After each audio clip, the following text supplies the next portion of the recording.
والصلاة والسلام على رسول الله نبينا وسيدنا محمد وعلى آله وصحابته الذين آمنوا به ونصروه وعزروه واتبعوا النور الذي أنزل معه وعلى آله وصحبه أجمعين. أما بعد، الحمد لله الذي بنعمته تتم الصالحات. شکر الله جل جلاله را به جا میارم که به توفیق او اعمال صالح اجرا میشه و تمام میشه. گرد هم آمدن ما و شما یکی از اعمال صالح است.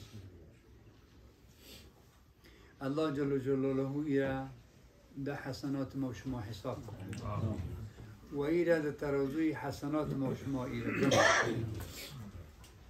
در آیت 8 خواندیم که فمن ثقلت موازینه فاولئک هم المفلحون.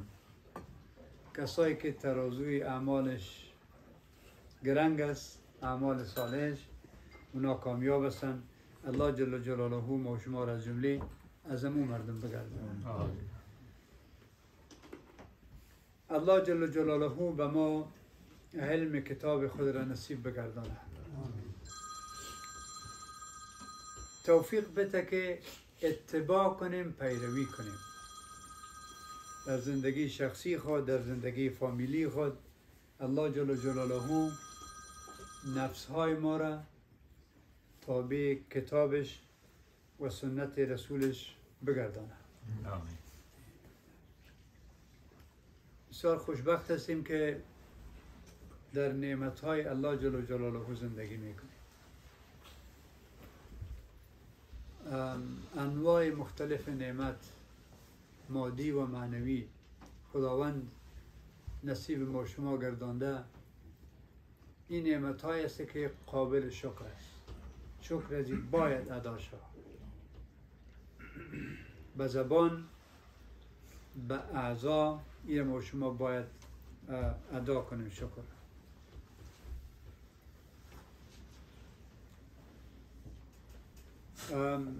موضوع غذا یادآوری شد که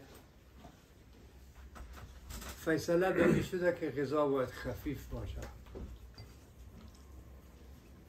امروز غذایی که خوردیم از نظر من این خفیف نیست. این غذای غنی است. تقریبا 4 قسم غذا در یک ظرف بود. دیگه بالکل یک غذای غنی است. الحمدلله.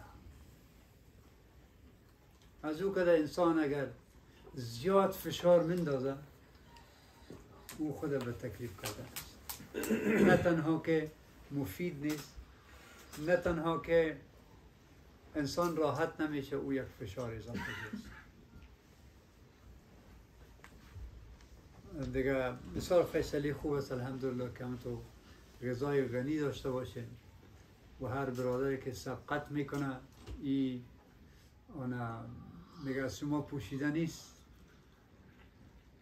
که غذا دادن ای ثواب داره و ای اجر داره. بازم ما شما آل حیثیت یک فامیل و یک برادر را گرفتیم. کسی اگر در دسترخوان من نان میخوره من بسیار خوش میشه که برادرای من خانه ما آمدن با من نان خوردن، یا من برشان نان تهیه کردم در یک جای دیگه برشان پیشکش کردم. هر کس مطابق وصف خود ای جزء از ایمان است، جزء از اسلام است که الحمدلله ما شما در این دست دراز داریم، قدم محکم داریم در این موضوع. یکی از حسنات است آیتی که ما شروع کردیم، آیت 160. الله جل جلاله در این آیه میفرمایند که من جاء بالحسنة فله 10 امثالها. اگر کسی یک کار خوب میکنه الله جل جلاله برش 10 چند ثوابش میده. و این باز بالا رفته میره به 700 چند و از 700 چند هم بالا میره برای کسی که خدا خواسته باشه. من جاء بالحسنه، کسی که یک کار عمل صالح میکنه فله 10 امثالها، 10 درجه ثواب از الله جل جلاله برش میده، زیادتر میده.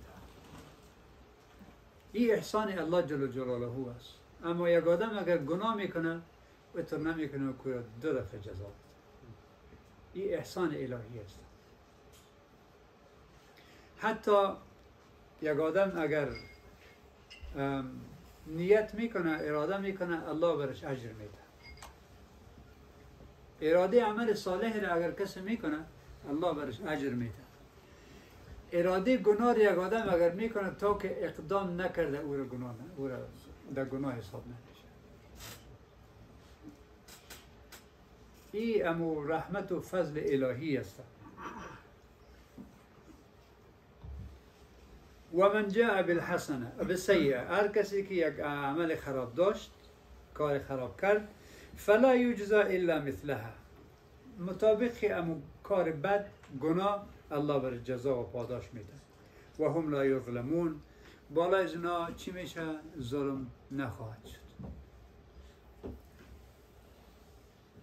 اینطور نمیشه که ثواب کسی کم شود یا گناه یک کس دیگه چند برابر شد. بالای کسی ظلم نمیشه. به او خاطر ما شما افتخار میکنیم، خوش میشیم که مسلمان هستیم. ظلم نیست، تاریکی نیست، ظلم وجود نداره. قل اننی هدانی ربی الی صراط مستقیم. در اینجا الله جل جلاله به پیغمبر خود میگه که تو برشان بگو که پروردگار مرا راه راست را نشان داده. اننی هدانی، اگر کلمه و کلمه هم یاد بگیریم خوب از کلمات عربی را. اننی یقینا ما هدانی ربی، پروردگار مرا هدایت کرده، من نشان داده. هدایت خود نشان داده نمیگه. الی صراط مستقیم، به طرف راه راست. دینا قیما، دین مستقیم. دینا قیما، دین مستقیم. او دین ملت ابراهیم حنیفه، ملت ابراهیم علیه السلام است که از راه های غلط به طرف راه راست آمده، به طرف توحید آمده. و مردم مکه بگو الله به من این راه را نشان داده، این راه ابراهیم علیه السلام است که بالاخره به راه راست مردم آورده. و ما کان من المشرکین، ابراهیم علیه السلام مشرک نبود. شاید اینا دعوا کنه که ما خود راه ابراهیم علیه السلام روان هستیم. ابراهیم علیه السلام مشرک نبود. از قصهش خبر هستین که چرا خم بطار خراب کردیم؟ مخالف بطار. قل این صلاتی، تو برشان بگو ای پیغمبر که نماز مکه است. این صلاتی و نسکی، مراسم حج مکه است. و محیای زندگی ما و مماتی و مرگ ما لله رب العالمین، برای الله جل جلاله است. بر مردم بگو، بر مشرکین بگو، بر مردم امروز بگو که زندگی ما و مرگ ما، نماز ما و حج ما، کلش به خاطر الله جل جلاله است. وقتی که اشاره به دین ابراهیم علیه السلام میشه، دین ابراهیم علیه السلام از لحاظ عقیده اگر آدم را فکر کنه، از لحاظ عقیده به نفع انسان است. چه قسم از لحاظ عقیده به نفع انسان است؟ که انسان را از بندگی دیگه چیزا خلاص میکنه. آدم یک جای اگر آدم کار میکنه، اگر تو یک باس داشته باشی مطمئن میباشی. یک آدم باسم است، یک وظیفه به من داد، دیگه دلت جمع میباشه. اگر 3-4 تا منیجر داشته باشی، این یک چیز بگو، دیگه چیز بگو، دیگه چیز بگویه، یک آدم رسیدگی نمیتونه بر کل از. این آدم ور خطا میشه که من گپ کی را اول قبول کنم. اگر خالق یکی باشه، معبود یکی باشه، باز برای عابد، برای انسان آسان است که پیرویش کنه. او راحت ذهن می داشته باشه یک آمر دارم من، دیگه کسی مداخله نمی کنه. دین ابراهیم علیه السلام از لحاظ عقیده اینمی است که انسان را از بندگی بنده ها میکشه به بندگی الله جل جلاله میاره. همیشه به اعمال صالح مردم تشویق کرده، به کارهای خیر، تمام کارهای خیر. شاید دیره من بارها بگویم که هر خیری که در روی زمین است او را دین ابراهیم علیه السلام به او عمل کرده، که دین پیغمبر صلی الله علیه وسلم هم دین ابراهیم علیه السلام است. هر شر، هر ناروا در روی زمین اگر مادی است یا معنوی است، دین ابراهیم علیه السلام، دین پیغمبر صلی الله علیه وسلم از اون منع کرد. این به این خاطر دین راست است، دین معتدل است. مردم چی کارا میکنن ما شما میبینیم به سر چشم. مردم چی گپایی میزنن، چی کارایی میکنن. ما اگر او را در ترازوی همین معلومات خود پرتیم، باز ما شکر میکنیم که الحمدلله ما در راه راست هستیم. یادم نره که امروز یگان تا جوانا دیده میشه در درس، من خوش شدم. اگر هر کدام ما یک جوان که خود بیاریم خیر است، اگر مصرف بالا میره خیر است. هر پدر یک بچه خود که خود بیاره. دیگه شما فکر کنین که امی ما شما خود می سپاریم، دیگه امی تربیه را به اولاد خود می سپاریم. اگر ایجا نبیرن شما فکر کنین رو خود نیستن دیگه، یا در فوتبال هستن یا نمیفهم، یا در کار هستن یک چیز دیگه میکنن. هر نفر امروز خود یکی رو بیاره، اگر 10 سال است، اگر کم است یا زیاد است، این به خیر دنیا و آخرت است. دیگه خوش هستیم الحمدلله که یک دو سه تا جوانا امروز ما شما امروز درس هستن.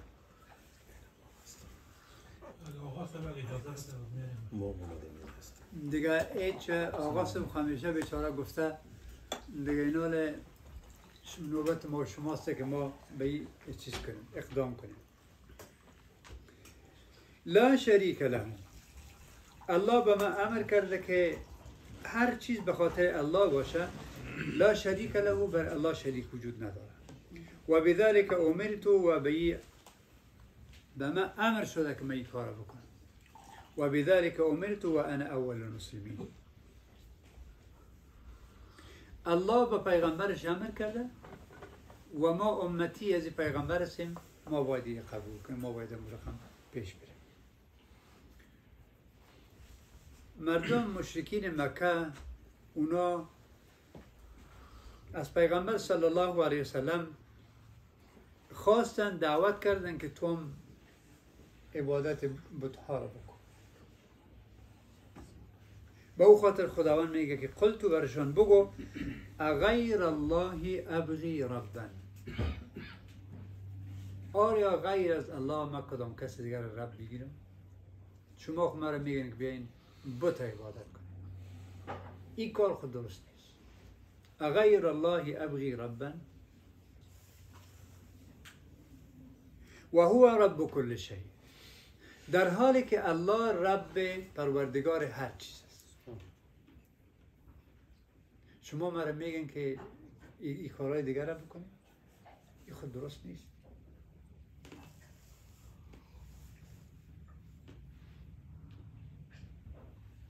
ولا تكسب كل نفس الا عليها، هر انسان، هر نفس گناهکار گناهش به دوش خودش است. ولا تكسب كل نفس الا عليها، هر کس، هر نفس گناهکار، یک کلمه علیها آمده، گناه در گردن خودش است. هر نفس مسئول گناه خودش است. ولا تزر، به دوش نمیگیره وازرتون، یک نفس گناهکار. جزاک الله خیر. اگه یک کمک بوران دادنش دیگه واسهش خیر. ولا تزر، به دوش نمیگیره یک انسان بدکار، یک انسان گناهکار وازرة نفس گناهکار وزر اخرى گناه یک انسان دیگر. انسان گناهکار گناه انسان گناهکار دیگر را به دوش نمیگیره. هر کس میفهمه امو چی میگه گورو گردنش.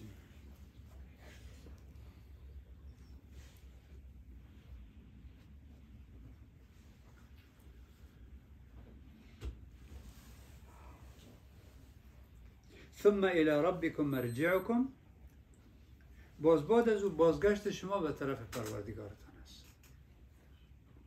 فینبئکم، براتون خبر میده، بما کنتم فیه تختلفون، اختلافاتی که در بینتان بود براتون خبر میده کی بر حق است کی بر باطل است. این براتون میگه که کی آدم خوب است و کی آدم خراب است. او روز قضاوت است، روز فیصله کردن است. سوره انعام سوره مکی است، کلش از مسائل عقیده گپ میزنه، در بینگان مسئله گپ میه، اما هدف اساسی سوره انعام باز بعد از سوره اعراف هم مکی است، مسائل عقیده است. سابقا گفته بودیم که مسائل عملی، احکام عملی در قرآن کریم چند آیت خواهد بود؟ آیت قرآن کریم چند آیت است؟ 6000 و چند؟ شاید از او که کمتر باشه، 6200 چند باشه.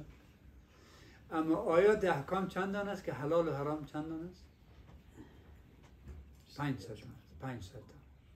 این دیگه کلش شما فکر کنید این از چی گپ می؟ کلش عقیده است.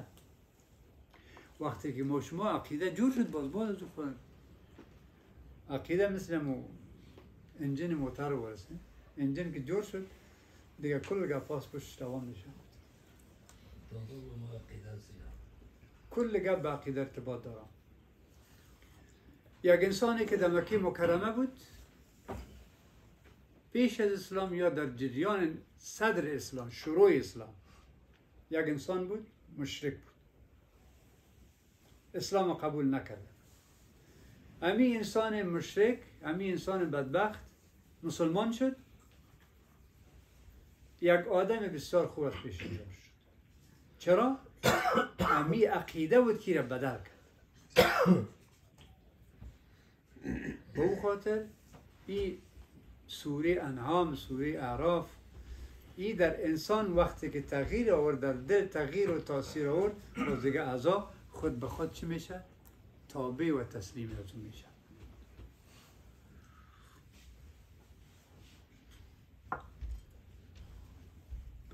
و هو الذی جعلکم خلائف الارض. الله جل جلاله آیت آخری سوره انعام است، بازم خود معرفی میکنه که ذاتی است که شما را خلیفه در روی زمین گردانیده.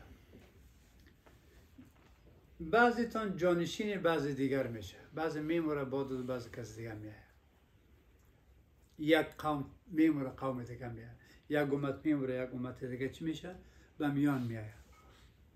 خلیفه خامت یک چیز میگه، جانشین و یا اون تعقیب یکی دیگر که میایه. و رفع بعضکم فوق بعض. انسان ها را الله جل جلاله کلگی در یک سویه، در یک لیول نساخته. بعضی از بعض دیگر که در بالاتر هستن. در چی؟ کسی پیسهش زیادتر است و پس کسی پیسهش کم است. کسی علمش زیاد است، کسی علمش کم است. کسی هندامش، جسمش قوی است و کسی جسمش ضعیفتر است. یا بعضی فرقای دیگر که در انسان ها هست. و رفع بعضکم فوق بعض. درجات، درجه ها وجود دارد. یک آدم بسیار پیسه دارد، یک آدم بسیار عالم کلام، و به شکل فرقای زیاد وجود دارد. خود این فرقا را خداوند به خاطر چی کرده؟ لیبلوکم فیما آتاکم، به خاطر که شما را ابتلا کنه، امتحان کنه در چیزایی که براتون داده. در علم کسی که زیاد است، کسی که کم است. در پول، در صحت، در اولاد، در تمام چیز، این به خاطر از لیبلوکم فیما آتاکم. خوشبخت کسی است که متوجه از نقطه است. همین بلندی که خداوند برش نصیب کرده ای را در راه مثبت، در راه خیری استفاده کنه. و رفع بعضکم، یک تعداد را بالا ساخته. خوشبخت کسی است که از این بالایی استفاده خوب میکنه و آدم از جوانی خود استفاده خوب میکنه. ان ربک سریع العقاب.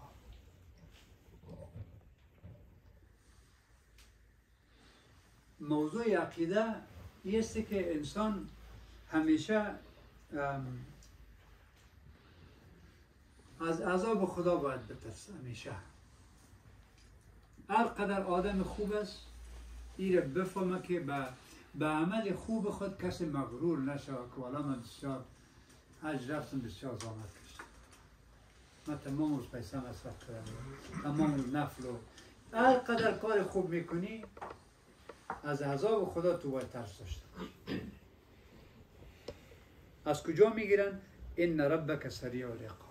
پروردگار تو عقابش بسیار تیز است. و انه لغفور رحیم، و الله جل جلاله بسیار بخشاینده و بسیار مهربان است. در زندگی مثل امو پرنده که یک بالش امید باشه، امیدواری به جنت باشه، و بال دیگهش ترس از دوزخ باشه. هر قدر کارت خوب باشه باید مطمئن نباشه که برو دیگه جنت به من گارانتی شد، من حتما جنتی شدم. و هر قدر گناهکار باشی سر خود فیصله نکو که من دوزخی هستم. این چیزی است که انسان چه کنه ایره از لحاظ عقیده در بین امید و در بین ترس، در بین خوف و رجا مسلمان معتدل چی میکنه؟ زندگی میکنه. این ختم سوره انعام بود که کلش یک دفعه نازل شده. بعض سورات ها تقسیم بندی میشه، اما سوره انعام با می طولی که 100 چند آیت بود، یک کلش 165 آیت، کلش یک بار نازل شده. سوره اعراف هم به می شکل سوره مکی است. موضوع عقیده را چی میکنه؟ موضوع عقیده را بحث میکنه. ایمان به الله، ایمان به رسالت، ایمان به آخرت. کسی پیغمبرها را میاره. کسی پیغمبرها بسیار جالب هستن. من در راه می آمدم، خب مسافت زیاد بود، یکی از علما می گفت که شما چیز کنین، کتاب سیرت در پالیتون بانه. یکی کتاب امی رحیق مختوم نام گرفت، کتاب سیرت است. در پولش باز از کتاب سیرت چه قسم تو بفهمی، چه قسم فقهش بکنی، چه قسم برداشت کنی. محمد غزالی یک عالم دیگه هست که از سیرت بر تو درس ها را کشیده. میگه این دم پولویت بانی نمیتون، همیشه این مطالعه کرده برو و طبیعی است که بعد ارتباط با قرآن کریم باشه. ما شما زندگی مصروف و سرگردان داریم. اگر در سفر هم هستیم روزانه یک آیت دو آیت حفظ کنیم. کت قلم نوشتیش کو، کت موبایل عکسش بگی، هر رقمی که میکنی یک استیکر جور میکنی، یه نوشته که آیت حفظ کن، سرش فکر کن. ارتباط خود با قرآن کریم، با سیرت پیغمبر صلی الله علیه وسلم اگر ما شما محکم ساخته باشیم،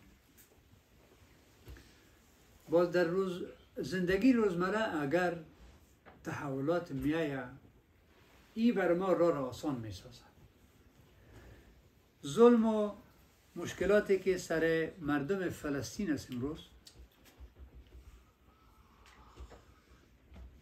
واقعا که سخت است. روزانه ده ها صدها نفر طفل و زن و ریش سفید شهید میشن. خو اگر آدم سیرت بخونه، اگر قرآن کریم آدم بخونه و بفهمه، باید میفهمه که این گپ تازه نیست. سوره بروج است که والسماء ذات البروج والیوم الموعود تا آخر سوره. ملک و پادشاه چقوری کنده بود، هر کسی که کافر نمیشد او را در چقوری منداخت، در آتش منداخت. این درد مردم فلسطین را کم می سازه.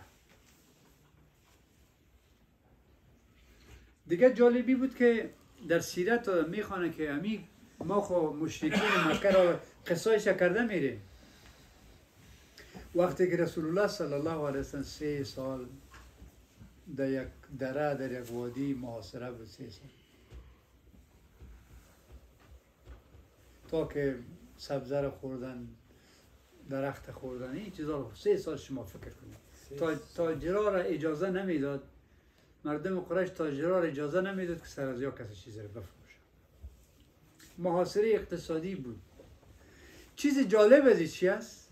در 3 سال یک تعداد مشرکین هم محاصره بودند. به خاطر چی؟ به خاطر که بچه کاکای ما در این محاصره است، والله ما مزیج شد. مشرک است. 3 سال یک مشرک امروز بچه کاکا و بچه فلانی خود دمو وادی دمو دره خود قید ساختن.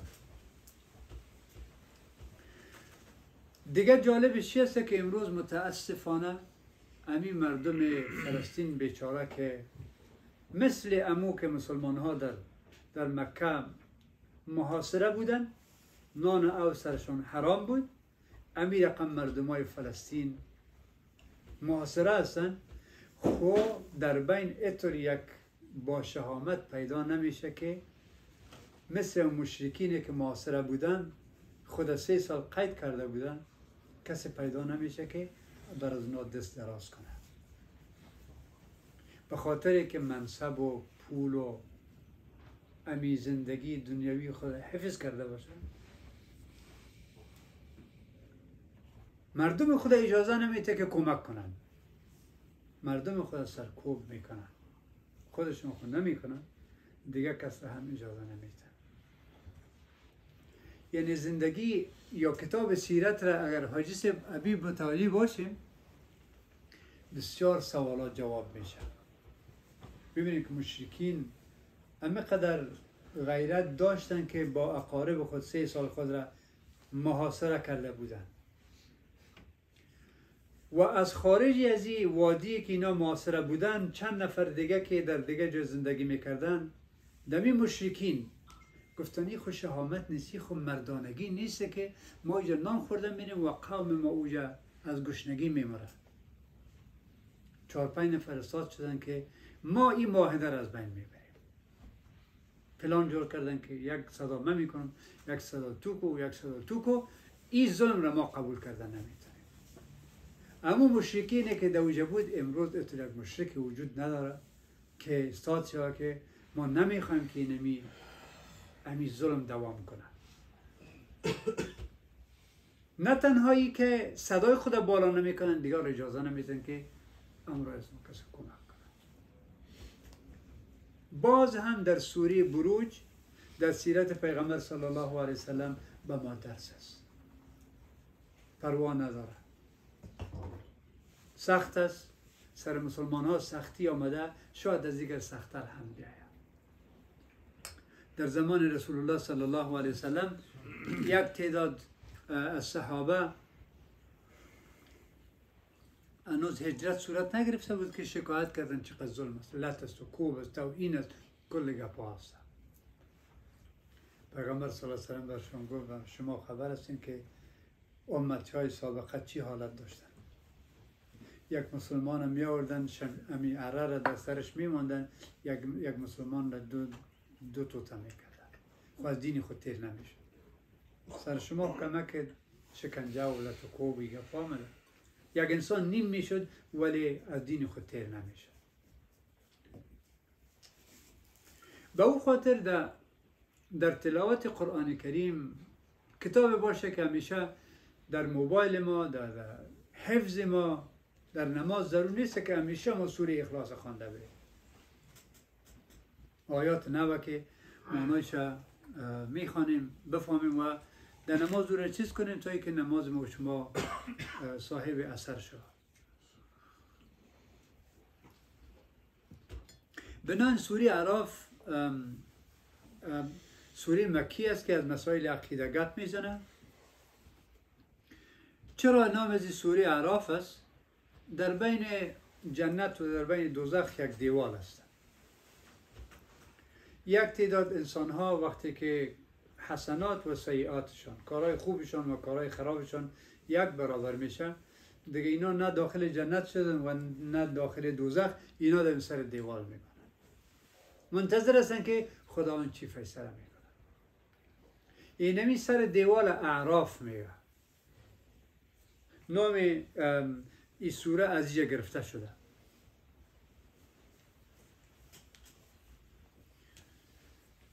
کارهای خوبشان یارا اجازه نمیده که دوزخ بره و کارهای خرابشان اجازه نمیده که جنت بره. نمی بین چی کرده اینا بند موندن کنه، باز جریانش پسانتر میه. بسم الله الرحمن الرحیم. الف لام میم صاد.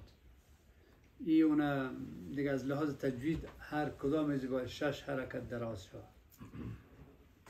مد حرفی مسقل هر کدام از 6 حرکت باید دراز شد. و ایرا حروف مقطعات است، حروف توتا توتا و پیس پیس است که کل قرآن کریم از این قسم حرفا جور شده. دیگه ای هم اشاره به اعجاز قرآن کریم. قرآن کریم یک کتاب معجزه است که از همینطور حرفا جور شده و کسی اینطور کتاب جور کرده نمیتونه. باز علما در بعض کتابان نوشته میکنن که الله اعلم و بمرادی، خداوند به مطلب و مرادش بهتر میدونه.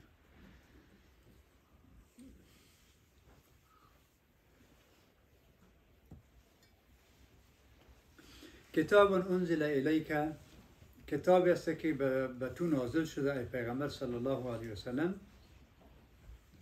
فلا یکن فی صدرک حرج، در سینه تو تنگی نباشه.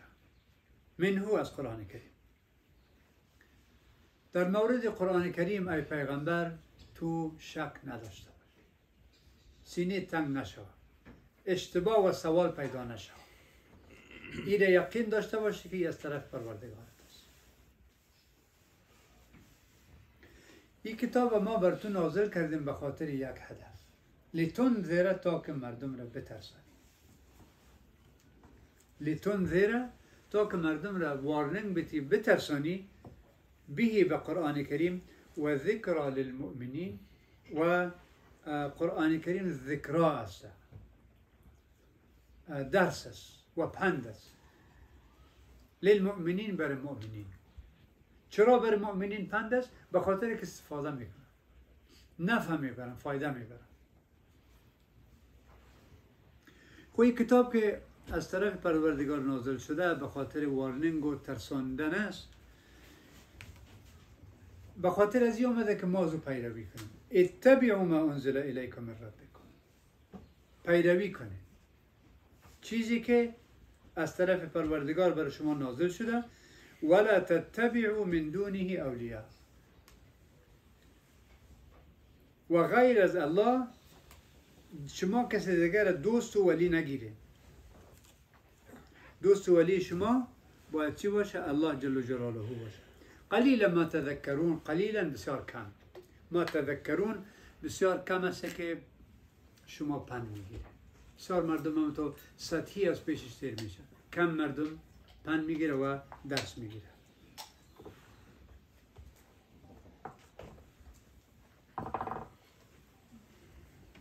خدا ما شما را جمله از مردم بگردونه که پند میگیره. واجی بشیر همتونید دعا میکنیم و الله جل جلاله و جمله از این مردم و شما را بگردونه. و کم من قریت اهلکناها، بسیار مردم قریه را ما هلاک کردیم. خب به مردم قریش الله حکایت میکنه که سعی کنین اگر ایمان نبیارین شما هلاک میشین. بسیار مردم بسیار قریه ها رو ما هلاک کردیم.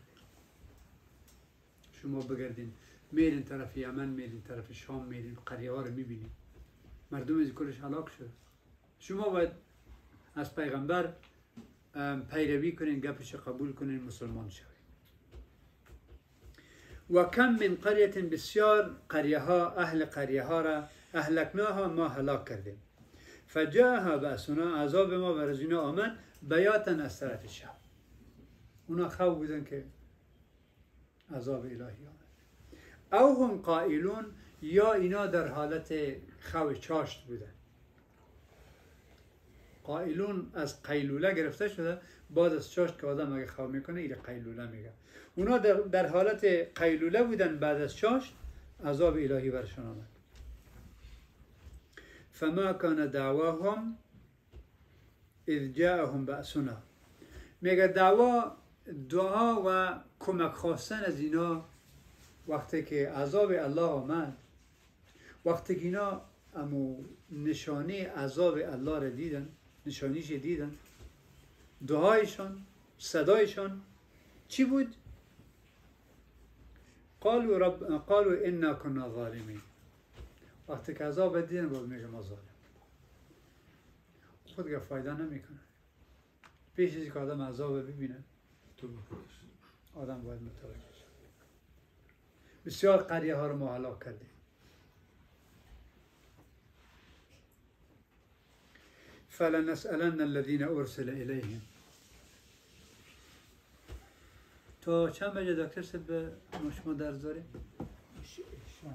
تا شام چند بجه میشه؟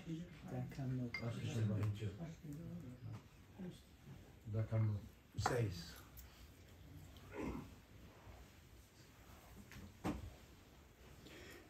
الله جل جلاله به تأکید میگه که فلنسألن الذين ارسل الیهم، حتما ما پرسان میکنیم از کسایی که بر از اینها پیغمبر فرستاده شده.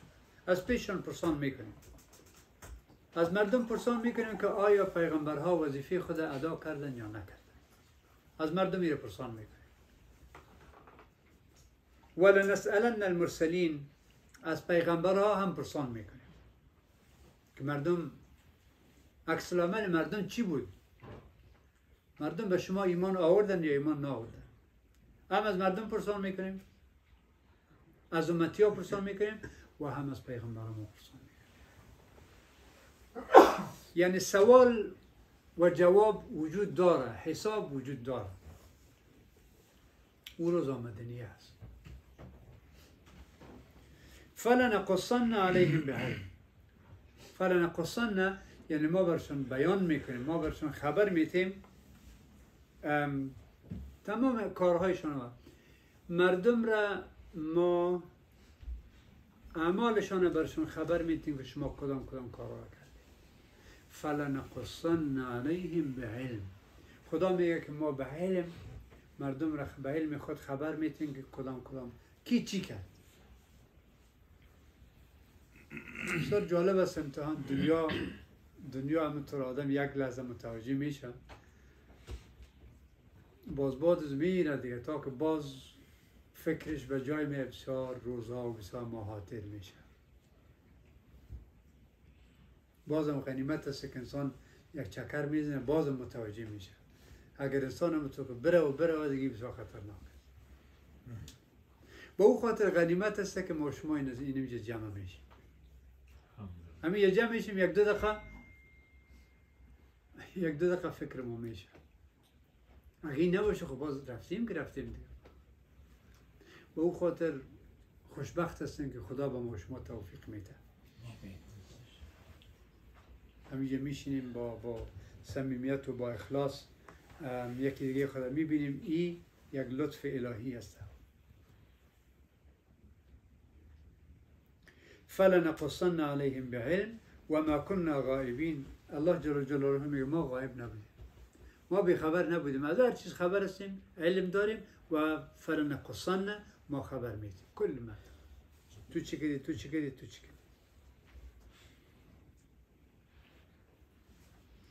والوزن یومئذ الحق. وزن کردن اعمال در این روز چی است؟ حق است. اعمال انسان چی میشه؟ ترازو میشه. ابن کثیر رحمت الله علیه میگه که چی در ترازو مانده خواهد شد؟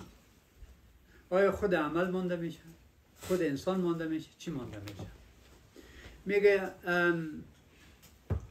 امی عمل انسان را خداوند به جسم بدل میکنه.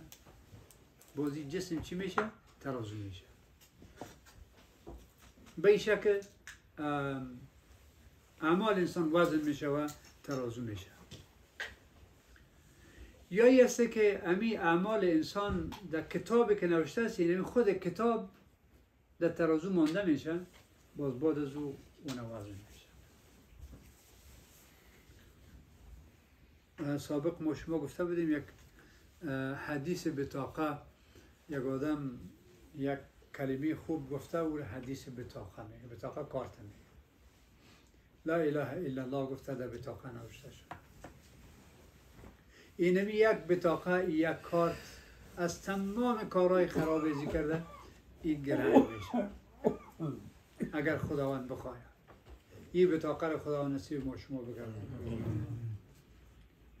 یعنی اعمال انسان یا یه که ای به جسم بدل میشه، باز وزن میشه، یا خود کتابش مثل بطاقه و کارت و وزن میشه، یا خود کلش اقوال ابن کثیر رحمت الله علیه است، یا خود انسان وزن میشه. اون نظمو فهمیده میشه که چقدر عمل ازی صالح بوده، چقدر عمل ازی غیر صالح بوده. در حدیث از پیغمبر صلی الله علیه وسلم روایت است که یؤتی یوم القیامت بالرجل السمین، در روز قیامت یک آدم بسیار چاق آورده میشه. فلا یزن عند الله جناح بعوضه، پیش خداوند به اندازه یک بال پشه وزن نداره، هیچ وزن نداره، سبک است. ببینی آدم کلان اما عمل صالح نداشته به اندازه بال پشه. باز صابونی رحمت الله علیه میگه که هیچ شک نیست، ما باید تعجب نکنیم که خداوند چه قسم عمل را وزن میکنه. میگه امروز ما شما میبینیم امی گرمی و سردی امروز وزن میشه. ما خود نمیکنیم چه قسم و نوشته کرده هم گرمی و هم سردی وزن میشه. چقدر وزن داره؟ سبک است یا گرنگ است؟ یا مثلا امی حرکت باد و هوا است و دیگه چیزایی که ما شما مثلا چیزی که برآمده ای میگه ای میگه چی میگه؟ چیزایی را ببینین که وقتی که انسان اینقدر کارا را کرده میتونه، آیا خداوند نمیتونه که اعمال و گفته های ما شما را وزن کنه؟ وقتی که انسان اینقدر قدرت و توانایی داره، خداوند که خالق است و خوب ارزو بسیار آسان است.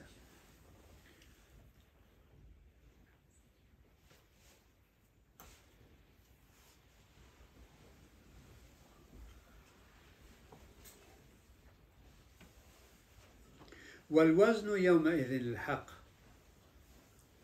وزن کردن اعمال در این روز حق است. فمن ثقلت موازینه، هر کسی که گرنگ شد ترازوی اعمال صالحش، فاولئک هم المفلحون، اینا کامیاب هستند. اینا کسایی هستند که نجات یافتند از دوزخ. و من خفت موازینه، هر کسی که ترازوی اعمال صالح ازی خفیف شد، سبک شد، فاولئک الذین خسروا انفسهم، اینا تاوانگر هستند، خود را باختن، خسران کردن.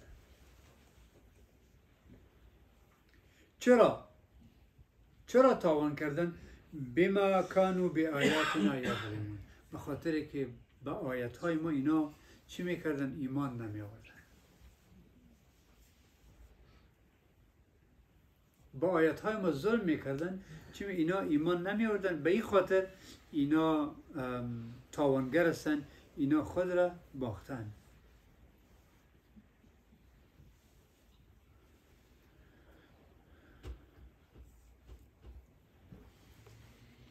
ولقد مکناکم فی الارض. الله جل جلاله یک اکرام و یک احسانی که با انسان ها میکنه، میگه که ما بر شما آماده ساختیم جای سکونت، جای آرامش در روی زمین. ولقد مکناکم فی الارض. یک خوبی است که الله جل جلاله بر ما شما در این دنیا نصیب کرده. اگر خوراک است، نوشاک است، کار و روزگار است، دیگه معدن ها و چیزهایی که الله جل جلاله در این زمین پیدا کرده، طلا و نقره و تیل و گاز و این چیزهایی که است، این یک منت و احسان الهی است که این برای انسان پیدا کرده. خود در پالوی از این یک مسئولیت کلان بر سپرده، جای آرام در روی زمین برش تهیه کرده، خو یک مسئولیت در گردنش انداخته، او رو مکلف ساخته، انسان مکلف ساخته، همین زمین برش مسخر ساخته، خو بازم برش گفته که اینی کار رو بکن، اینی کار رو نکن. پس یک ابتلا و امتحان است. ولقد مکناکم، یقینا ما بر شما آماده ساختیم در زمین جای سکونت، جای آرام کردن. و جعلنا لکم فیها معایش، بر شما ما معیشت گردانیدیم، خوراک و نوشاک و دیگه چیزایی که ذکر کردیم. قلیلا ما تشکرون، یک تعداد کم از شما شکر میکنن. قلیلا ما تشکرون. ولقد خلقناکم ثم صورناکم. الله جل جلاله میگه که ما شما را پیدا کردیم. ثم صورناکم، باز بعد از شما را تصویر و صورت بخشیدیم. هدفش از آدم علیه السلام است. پدر ما را پیدا کرده، ما اولادش هستیم. ما شما را پیدا کردیم، برای شما تصویر کردیم، برای هر کدام شما صورت بخشیدیم.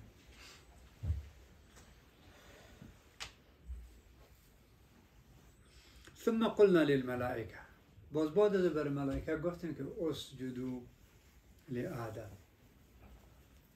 بر ملائکه گفتیم که برای آدم علیه السلام سجده کن. سجده احترام و تعظیم و اکرام. انسان را پیدا کردیم، صورت بخشیدیم، آدم علیه السلام را. باز بعد از ملائکه را گفتیم که سجده کنین. در بین ملائکه در اینجا شیطان هم استاد بود، ابلیس هم استاد بود. ابلیس از جمله شیطان نیست، اما نموج استاد بود که خطاب و گپ متوجهش بود که سجده کنه. این سجده عبودیت نیست دیگه، سجده اکرام و احترام است. بله.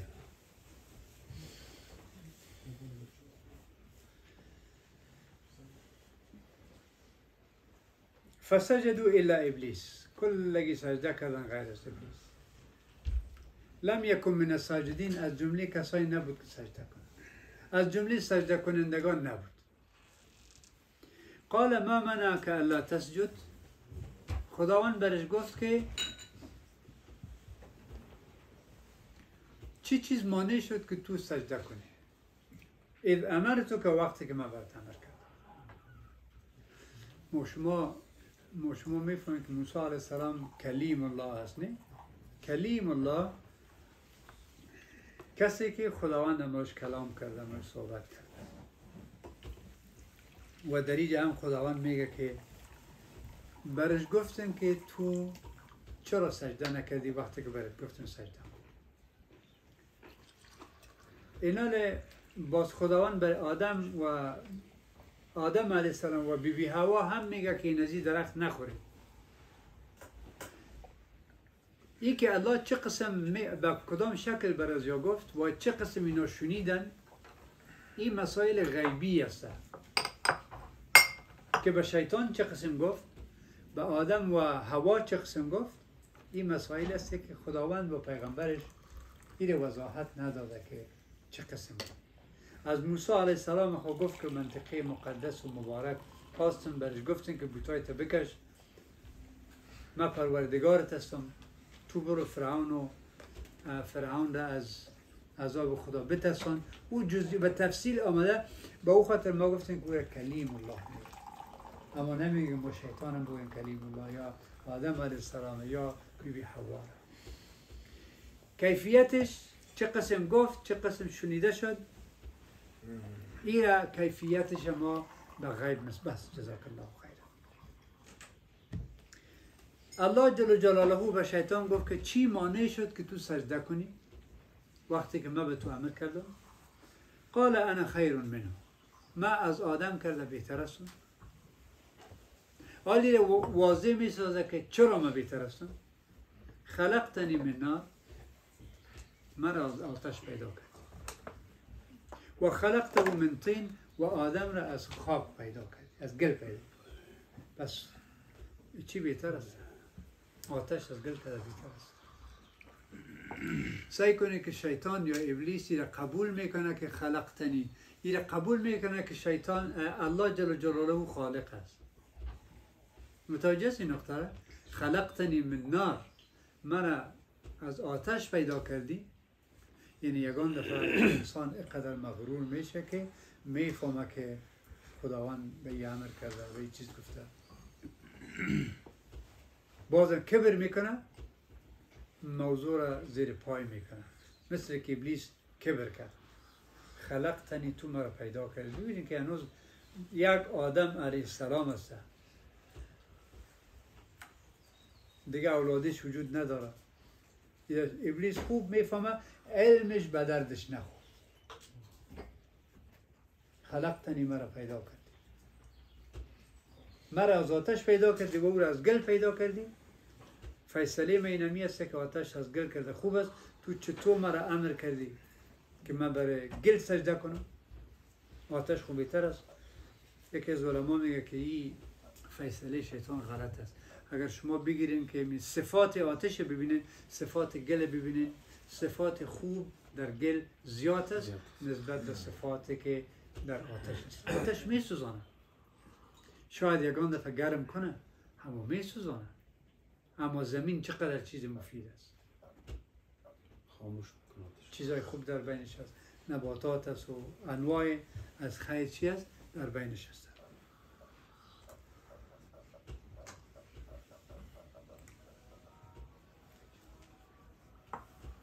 ابلیس قیاس کرد، فیصله کرد که آتش بهتر است، دیگه من از آدم کرده بهتر است، بنان من سجده نکردم. خداوند سوال کرد، این جواب داد و دلیلش هم گفت که به این خاطر من سجده نکردم.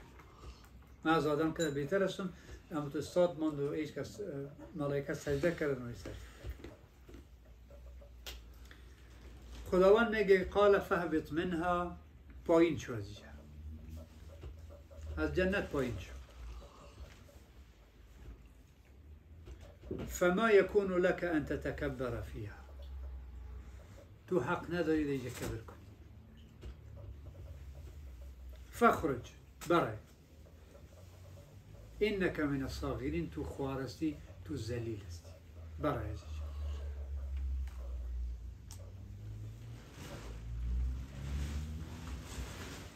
در اینجا شیطان فهمید که مرا به خاطر آدم از جنت کشید، حالا دیگه انتقام میگیره. آدم مرا باعث شد که من از جنت برایم. قال انظرنی الی یوم یبعثون، از خداوند خواست، دعا کرد، گفت که به من چانس بده تا روز قیامت. یبعثون، بحث، ما شما میدونی چی میگیم؟ همون دمو ارکان ایمان که میگیم ول بحث بعد از موت، بحث دوباره زنده شده. تا اون روز به من چانس بده نفس مرنه. خواست که از مرگ نجات پیدا کنه. شیطان خواست که از چی؟ از مرگ نجات پیدا کنه. خداوندی چانس برش نداد. تا امو دمیدن اول، تا پف کردن اول برش چانس داد. تا که دنیا باقی است تو زنده است. اما وقتی که در طوله یا در سور اول دمیده میشه تو هم میموره. شیطان خواست که باید نمره، خدا هم دعایش قبول نکرد. قال انظرنی الی یوم یبعثون، تا روز بحث مرا چانس بده. قال انک من المنظرین، خداوند بهش گفت که ما تو را چانس میدیم، تو را مهلت میدیم. خب این آیت اینطور آمده، با آیات دیگه وجود داره که الله جل جلاله برش میگه که الی یوم الوقت المعلوم. قرآن کریم بعضش یک قسمت دیگه سوالش جواب میگه، یک جزش هیچ میگه، جز دیگهش جای دیگه میگه. مثلا در سوره حجر آیت 37 و 38 امیره الله برش میگه که قال فانک من المنظرین، تو چانس داری تا چی وقت؟ الی یوم الوقت المعلوم، تا کمی دنیا دوام داره تو چکر. خب گفتیم که فهمید که آدم خود از جنت کشید، حال چی میگه؟ قال فبما اغویتنی، پروردگار به خاطری که تو مرا کشیدی، مرا به سبب ازی بیرا ساختی، به سبب ازی چی کردی؟ مرا گمراه ساختی. لأقعدن لهم صراطك المستقیم، در راه راست تو من میشینم. لأقعدن، حتما من میشینم. لهم، برای اولاد آدم من میشینم. صراطك المستقیم، راه راست دارم. من نمیمانم که کسی در راه راست روان شد. لأقعدن لهم صراطك المستقیم ثم لآتینهم، باز من میایم به طرف اولاد آدم علیه السلام، من میایم. شیطان میگه من بین ایدیهم، از پیشرویشان، و من خلفهم، از پشت سرشان، و عن ایمانهم، از طرف راست، و عن شمائلهم، از طرف چپشان، ولا تجد اکثرهم شاکرین، اکثر از شکر گزار نخواهد. منظور چی از چپ و راست پیش؟ از هر طرف، از هر وسیله من میایم که اولاد آدم را بیرا بسازم. یعنی محاصرهشون. از هر، یعنی وسایل مختلف، کسی از طرف پیشروی میگیرم، کسی از پشت سر میگیرم، از هر طرف میایم.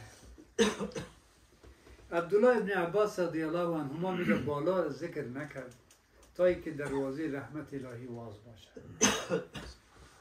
اگری از هر طرف میایه، بیشترم یک اشاره کردیم که آدم هر قدر اگر گناهکار می باشد سر خود امضا نکنه که تو دوزخی است.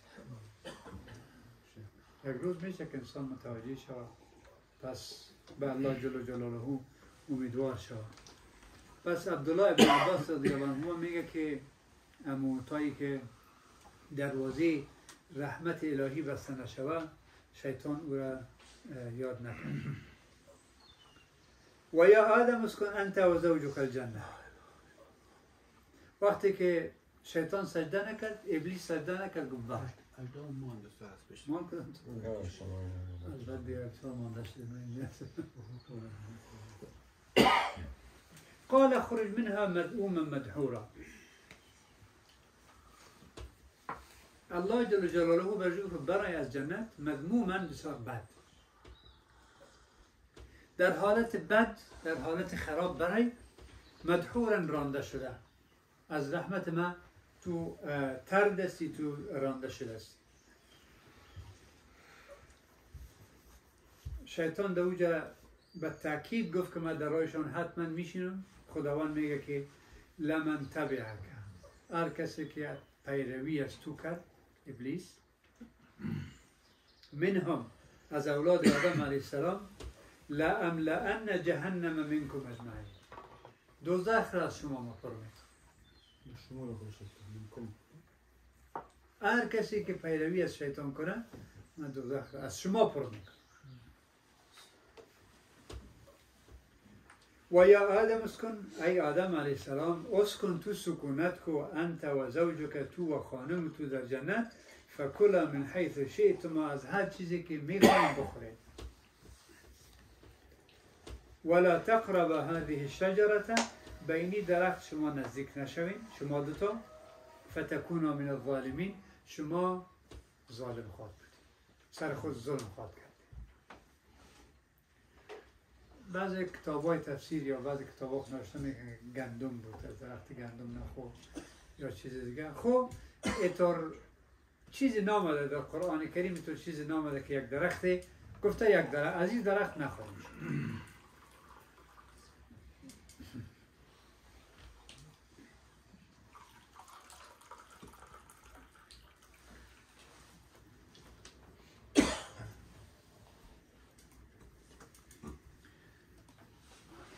در اینجا یک نقطه ما پیش خود نوشته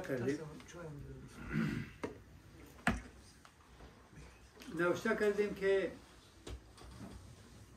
آدم چه قسم میتونه از شیطان خود رو وقایه کنه شیطان خود تعهد کرد در راه راست من میشینم نمیمونم صحیح؟ چه قسم آدم میتونه که از شیطان خود رو وقایه کنه به ایمان و به عمل صالح این دو گپ هست ایمان و عمل صالح آدم را از شر شیطان وقایه میکنه و حفظ میکنه و دیگه ایست که شیطان هر انسان را نقطه ضعفش را پیدا میکنه کسی را میگه پیشتر گفت که از طرف راست و چپ و پشت سر و پیش روی یک نفر است مثلا بسیار مال دوست داره مال و پیسر بسیار دوست داره شیطان اون از امون را ایره گمراه میساز یک آدم دیگه است که منصب و مقام و شهرت را خوش داره به خاطر یکی مشهور شود برش وسوسه مندازه ایره فریب میته یک کمک که مشهور شد در راه غلط دیگه میره تشویق میکنه این دیگه هم خوش میشه کمک مشهور شد این آیسته از دین خدا دور میکنه از راه های مختلف میفهمه کی در کجا ضعف داره ناتوان است و ضعیف است و نموسته که هر انسان را اساس و بیرا ساخته میده این کلش هم هوا و خواهشات نفسانی انسان است که هر کس را کشف میکنه کسی ببینه که در یک تیپ و یک تیم رفته کسی در یک راه دیگر رفته ایمان و عمل صالح دو چیز است که وقایه است در اینجا صبر بکار است حوصله بکار است آدم تسلیم نشود با نفس انسان خب بسیار چیزا را میخواه آدم باید مقاومت کنه یکان چیز آدم خوشت میایه اونمو چیز ناروا هست خود محکم میگه این مقاومت میگه این صبر میگه این نیست که آدم میتونه باز از شیطان خود وقایه کنه ایمان و عمل صالح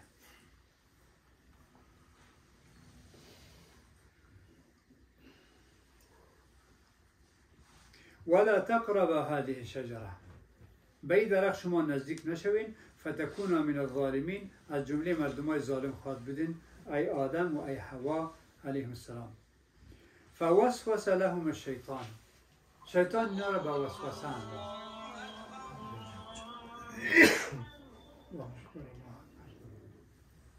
شیطان اینا را فریب داد وسوسه فریب خدعه و فریب میگه فوسوس لهم الشیطان اینا را فریب داد این موضوع بسیار مهم است همینجا یک 5 دقیقه کمانیت انشاءالله بس میکنم فوسوس لهم الشیطان شیطان برشان وسوسه انداخت اینا را فریب داد به خاطر چی؟ لیبدی لهما ما وری عنهما من سوآتهما، تا که عورتشان را، شرمگاهشان را برشان نشان بده.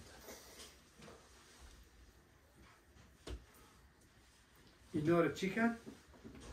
اینا را فریب داد. لیبدی تا آشکار بسازد لهما برشان ما وری او چیزی که از اینا پوشیده شده، عنهما من سوآتهما از شرمگاه هایشان، از عورتشان. و قال ما نهاکما ربکما، شیطان گفت شما میفهمید آدم و حوا، شما میفهمید که خدا چرا شما را از این درخت منع کرده؟ و قال ما نهاکما ربکما عن هذه الشجره، پروردگارتون شما را از این درخت منع کرده. به خاطر چی منع نکرده؟ الا ان تکونا ملکین،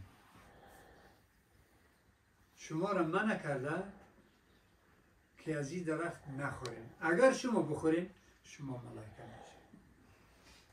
ما براتون مشوره میتونم، نصیحت میکنم که از این درخت شما بخورین، مقام و منزلتون بالا میشه، مثل فرشته و ملائکه بالا میشه. ملکین، ملک در قرائت دیگه ملک آمده، ملکین، یک ملک و پادشاست نه؟ اگر شما از این درخت بخورید شما پادشاه میشید. خداوند نخواسته که شما فرشته شوین یا نخواسته که شما ملک شوین، به او خاطر شما را اجازه نمیده که از این درخت بخورید. این خود فریب دادن است نه؟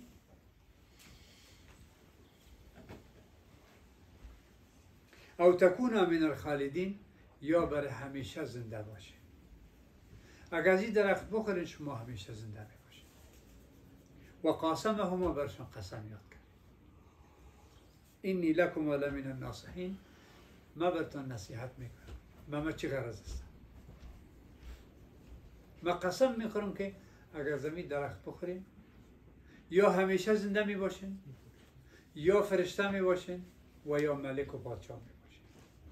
به این خاطر خداوند شما را از این درخت منع کرد. بیشتر گفتیم که شیطان یا ابلیس خب فهمید که به خاطر آدم علیه السلام از جنت برآمده، حالا انتقام میگیره از خود آدم علیه السلام، از اولادش انتقام میگیره. فدلهما بغرور، یا رب فریب داد.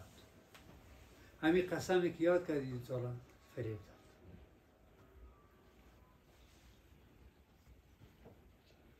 فلما ذاق شجرة، وقتی که دو نفر از درخت خوردن، بدت لهما سوآتهما،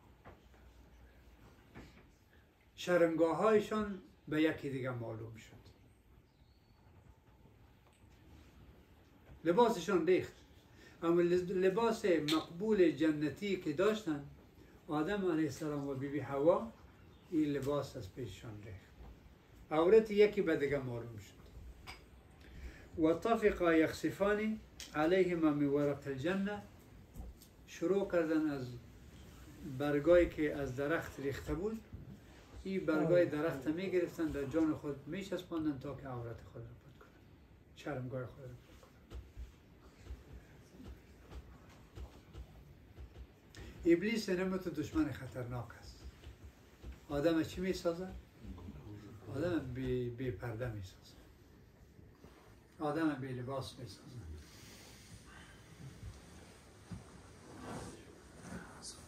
جنگ بدر شما خوانده باشیم که مشرکین مکه را میگه بیاین مکه تان هستم، تا که نفس در جانم هست ما تان جنگ میکنم، نمیمانیم محمد صلی الله علیه و آله این مسلمان ها را میکشم، نمیمانیم. وقتی که جنگ بدر شروع شد و شیطان است، ابلیس است، وقتی که شیطان این ملائکه را دید که کل نصرت و کمک الهی است، این هم تو پشت سر رفت و فرار کرده. مردم میگه کجا میبینیم چیزی که من میبینم شما نمیبینید. اینمطور ببین یک چیزی که ناروا و ناحق باشه همونطور میکنه. دعوای بیفایده، دعوای بی اساس، مثالایش من میفهم به شما زیاد است.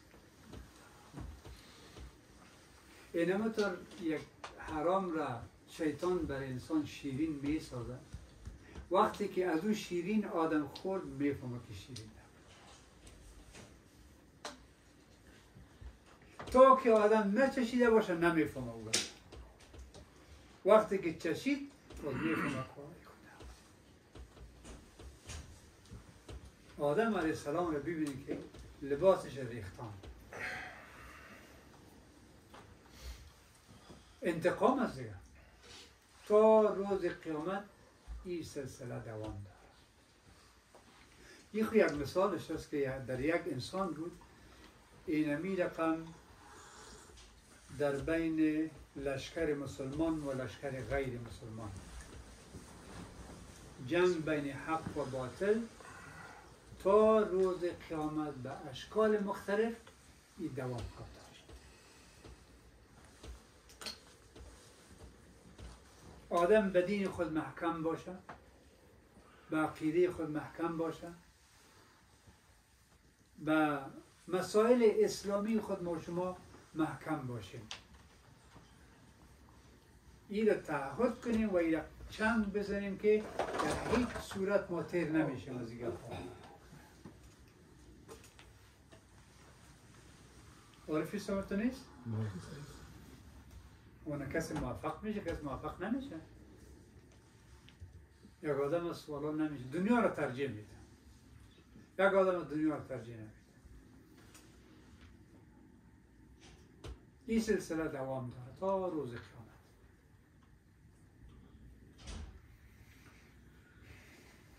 و طفق شروع کرد آدم علیه السلام و بیبی حوا یخصفان علیهما من ورق الجنه، اوراقی که برگای درخت بود در جسم خود میچسباندند.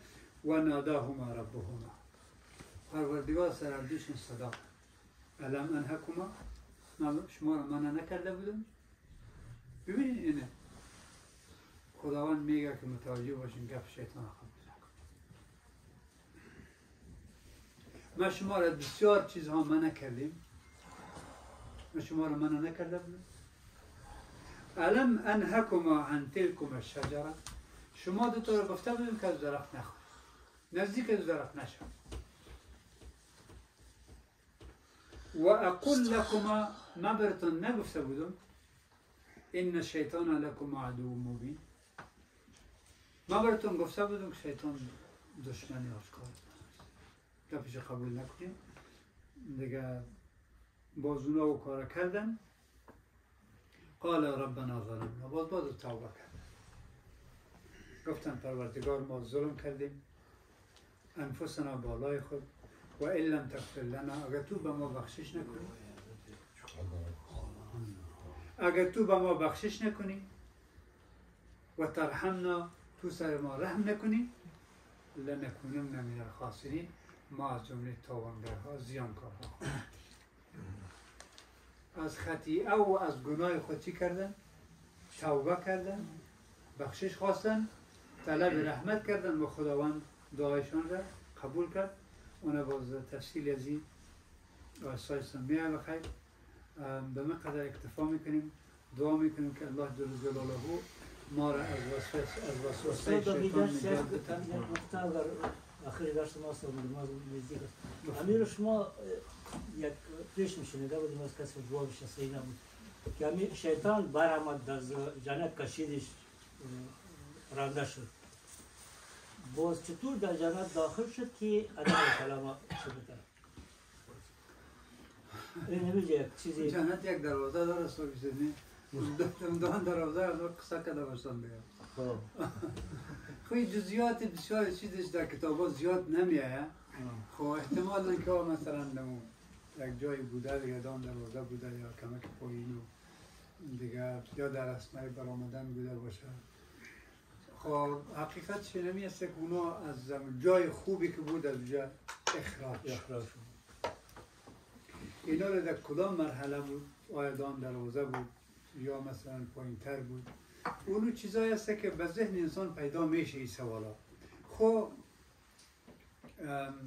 چون خود قرآن کریم یا در حدیث زیاد وضاحت نامده که یعنی چیزایی هست که شاید برای یک تعداد مهم باشه، یک تعداد مهم نباشه، اما در اگر در جزئیات از این مسائل بره و قرآن کریم شاید بسیار در کتاب کلام شد یا به این شکل احادیث موضوعات مهمش میگیرن اما موضوعات دیگه الله اعلم من مقدر تا که من میفهمم دیگه او دیتیلش نامده که در کجا قرار کرد باز کتشون گپ زد دیگه در آمد و الله اعلم الله جل جلاله و ما شما علم صحیح قرآن کریم نصیب بگردن اللهم لك الحمد كما ينبغي لجلال وجهك وعظيم سلطانك رضينا بالله ربا وبالإسلام دينا وبمحمد صلى الله عليه وسلم نبيا ورسولا ربنا إننا ظلمنا أنفسنا وإن لم تغفر لنا وترحمنا لنكونن من الخاسرين ربنا لا تزغ قلوبنا بعد إذ هديتنا وهب لنا من لدنك رحمة إنك أنت الوهاب وصلى الله تعالى وسلم على سيدنا ونبينا محمد وآخر دعوانا أن الحمد لله رب العالمين